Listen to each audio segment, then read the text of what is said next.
தலைப்பு அந்தரங்க பக்தி. ஞானானந்த யதீர்த்தரர் என்ற ஒரு மகான் விநாயகர் பக்தியில் சிறந்து விளங்கினார். அவர் விநாயகப் பெருமானுடைய திருவுருவத்தை வைத்து முறைப்படி அபிஷேக ஆராதனைகள் செய்து வழிபடுவார். அந்த மகான் நகரங்களுக்கும் செல்லுவார். வசதியில்லாத கிராமப்புறங்களாகிய பட்டி தொட்டிகளுக்கும் செல்லுவார். ஆங்காங்குள்ள ஜனங்களை அழைத்து அவர்களுக்கு விநாயக மந்திரத்தை உபதேசித்து விநாயகப் பெருமானை உபாசிக்குமாறு செய்து பக்தி நெறியை பரப்பி வந்தார். அவருடைய விரிவான பூஜையில் பலரும் கலந்து கொண்டு மெய்மறந்து நிற்பார்கள். அம்மகான் தமக்கு வரும் காணிக்கைகளை நல்ல இனிய பிரசாதங்கள் செய்வித்து சேவார்த்திகளுக்கு வழங்குவார். அவர் ஒவ்வொரு ஊரிலும் 4-5 நாட்கள் தங்கியிருப்பார். மாலை நேரங்களில் ஜனங்களுக்கு விநாயகருடைய பெருமைகளை எடுத்து விரிவுரை புரிவார். அவருடைய வார்த்தைகள் மதுரம் கனிந்து மிக்க இனிமையாக இருக்கும். அதனால் மக்களுக்கு பக்தி பரவசம் உண்டாகும்.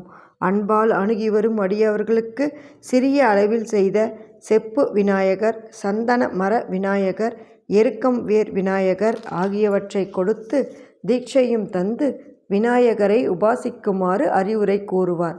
ஒரு சமயம் யதீந்திரர் தக்தனூர் என்ற கிராமத்துக்கு எழுந்தருளினார். அந்த ஊரிலுள்ள மக்கள் திரண்டு வந்து மகானை வணங்கினார்கள். அவர் வழக்கம் போல் பலருக்கும் விநாயகர் திருவுருவை தந்து உபதேசித்து அருள் புரிந்தார். அந்த ஊரின் அக்ரகாரத்தில் ஓர் ஏழை பிராமணர் இருந்தார். கும்பகர்ணன் இறக்கும்போது தனக்கே சொந்தமான தூக்கத்தை அந்த அந்தணருக்கு உயில் எழுதி வைத்து விட்டு போய்விட்டான். அதனால் தூக்கத்தில் ஊக்கத்துடன் உறங்கிக் கொண்டே இருப்பார். பகல் 1 மணிக்கு தூக்கத்தை விட்டு எழுந்திருப்பார். சாப்பிட்டு விட்டு கை ஈரம் உலர்வதற்குள் மறுபடியும் படுத்துக் கொள்வார். தூக்கமே ஆக்கமென நீக்கமென இருந்தார். அவருடைய மனைவியார் அருந்ததிக்கு சமமானவள். கணவனை கடவுளாக கருதி வந்தாள். தனவந்தர்கள் வீட்டுக்கு போய் குற்றேவல் செய்து அதனால் வரும் ஊதியத்தை கொண்டு கணவனை காப்பாற்றி வந்தாள்.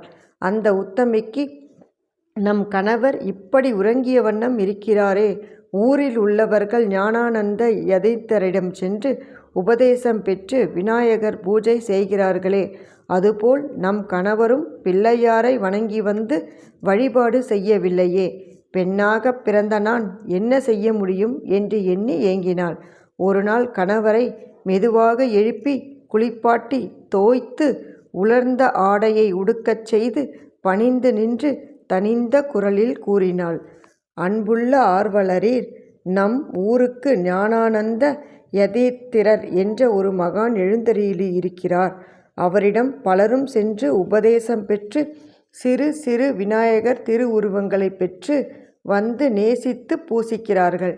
தாங்களும் சென்று ஒரு பிள்ளையாரை வாங்கி கொண்டு வாரும் என்றாள்.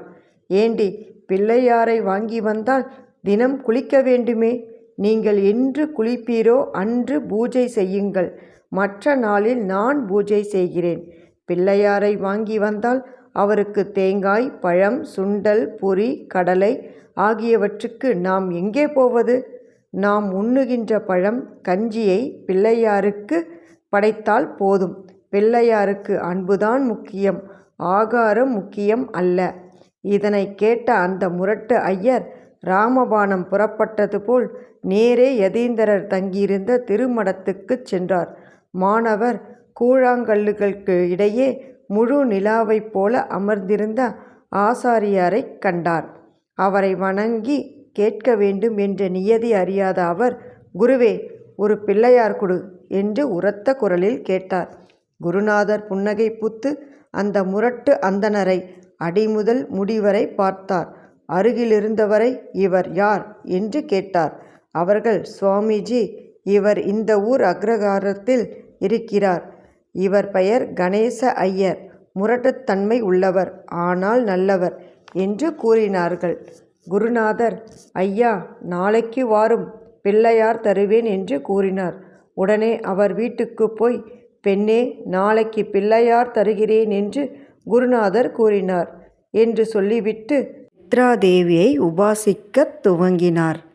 இதன் அடுத்த பாகத்தை அடுத்த வாரம் திங்கட்கிழமையன்று சந்திப்போம்.